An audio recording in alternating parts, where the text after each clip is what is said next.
Hey there, welcome to LSAT Demon Daily. I'm Ben Olson, that's Nathan Fox. We're the founders of LSATdemon.com and our weekly podcast, Thinking LSAT. We have an email here from Sammy. Subject is low GPA plus foreign bachelors. Hi, I have a GPA of 3.1 or 3.2 based on online conversion scales from a French university. My course was in English, which is my native language, and I majored in poli-sci and law, with the latter focused on constitutional law and climate change litigation. I would like to go to law school next year in the autumn of 2024. By prepping the right way and not settling for a low LSAT score, would I be able to attend a good law school in the US? By good, I personally would be very happy with UT Austin, Vanderbilt, UNC Chapel Hill, USC, or even Wash U or Minnesota. So we're talking about a whole bunch of schools that are right outside the top 14. Schools, Yep. I think we're talking about schools in the high teens, 20s, maybe 30s. Yep. But from one of your last videos, it sounded as if a legal career was only worth it if you go to a T14 and only financially prosperous if you attend a T14. I don't think we've ever said that. I hope we did not give that impression. That is not at all what we're trying to get across. Yeah, oops. Please let me know, as I would love to study law, focusing on fintech and IP law. Though my low chances of attending a T14 due to underwhelming academic performance at undergrad, lack of professional experience, and apparently low employment chances if I don't attend a T14, which we never said, are confusing me. I'm sorry you're confused, Sammy. I'm glad you wrote in. First thing that comes to mind is that I'm not sure that schools are even going to look at your foreign GPA. It's a good point. I think that foreign applicants, in a lot of cases, you don't even get an LSAC GPA. So have you registered for a credential assembly service account? Did they ask you for transcripts? Did you upload those transcripts? And if you have they calculated an LSAC GPA for you? I think, though, that many times, in fact, maybe all the time, foreign applicants just don't even get an LSAC UGPA. We might be wrong about that. You can always email us daily at lsatdemon.com. If we're wrong, we'll run a correction. But yeah, I think your 3.1 or 3.2 might just not even matter. You said you're using online conversion scales, but I don't know that those are actually going to be like reflect what your LSAC GPA is going to be. I mean, it does sound like the foreign bachelor's is on a 4-point scale, which might make it possible to get a LSAC GPA. So no, but I don't think so. I don't think that's true. I think that's already calculated. Oh, that's based the converted on number online conversion scales from some other. Yeah. Okay. I think you're going to be, Sammy, I think you're going to be an applicant who is applying without a GPA. If you look at schools' 509 reports, that's the ABA 509 report. Easiest way to look at that, by the way, is to go to lsatdemon.com/scholarships. And we have a link right on the right-hand side. The little PDF icon links to the 509 report for every school.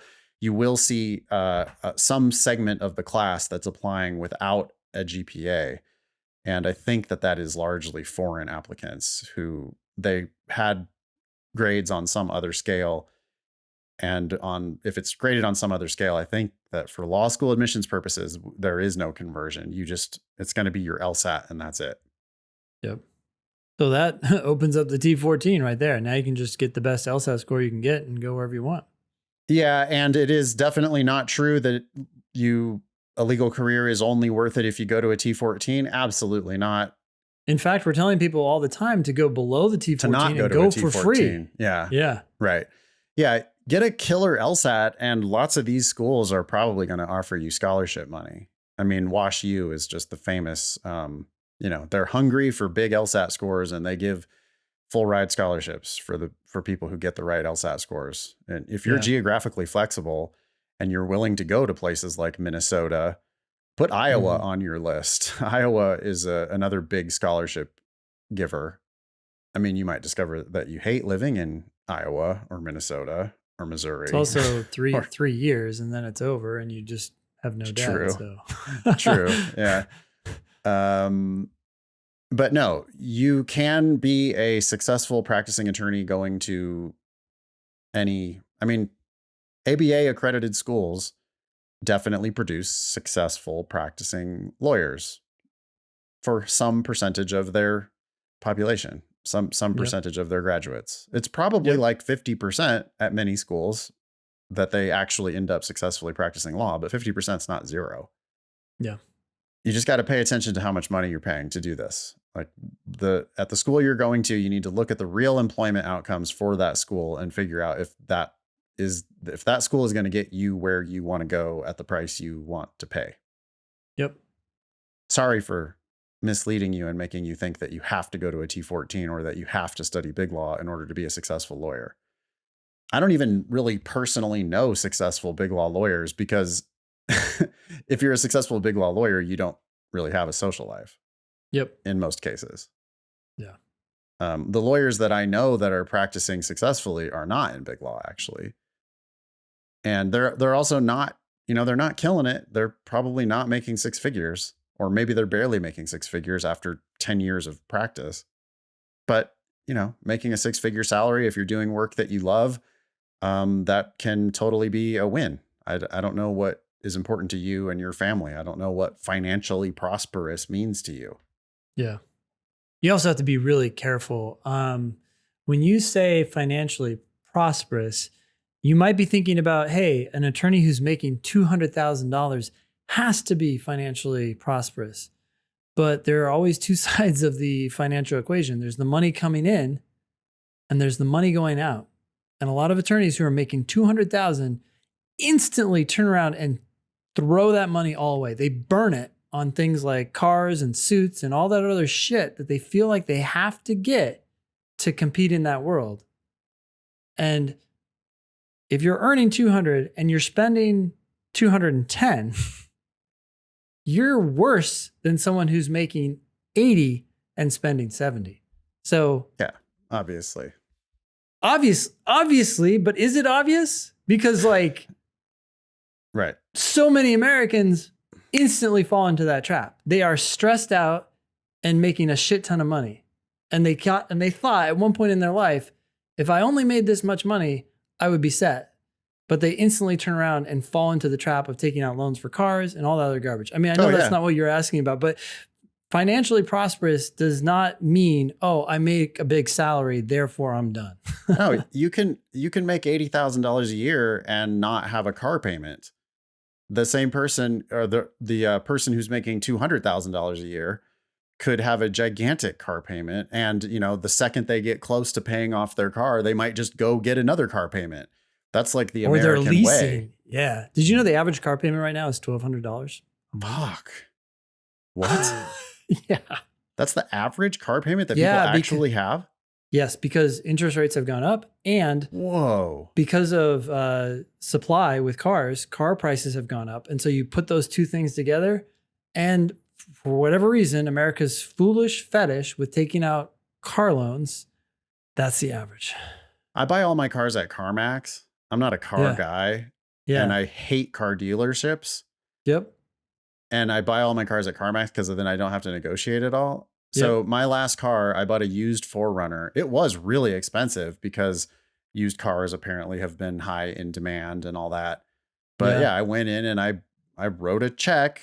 I had money in my account and I went in and I bought a used car and I paid a shit ton for it.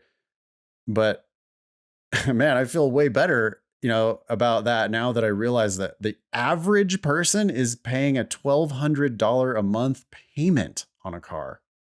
So in a year, you're making $14,400.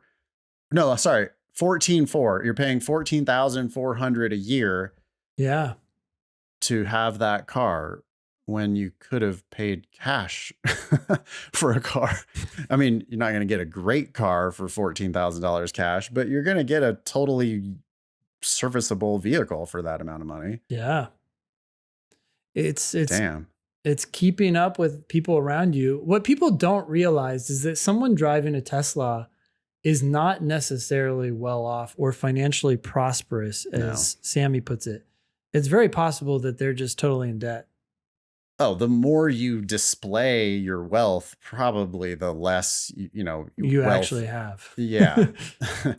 Right. I mean, Warren Buffett always talked about his house in Omaha with the cracked sidewalks out front. And, you know, that's like, he's one of the richest people in the world, but he still lives in this modest house in Omaha.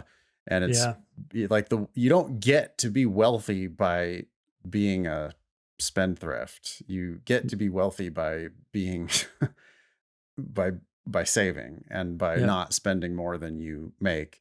I agree that the big law firm culture, I mean, they want you to spend money. They don't want you to be financially savvy. They don't want you to be responsible. Then you depend on them. Yeah. Exactly. They want you to make $200,000 and spend $210,000.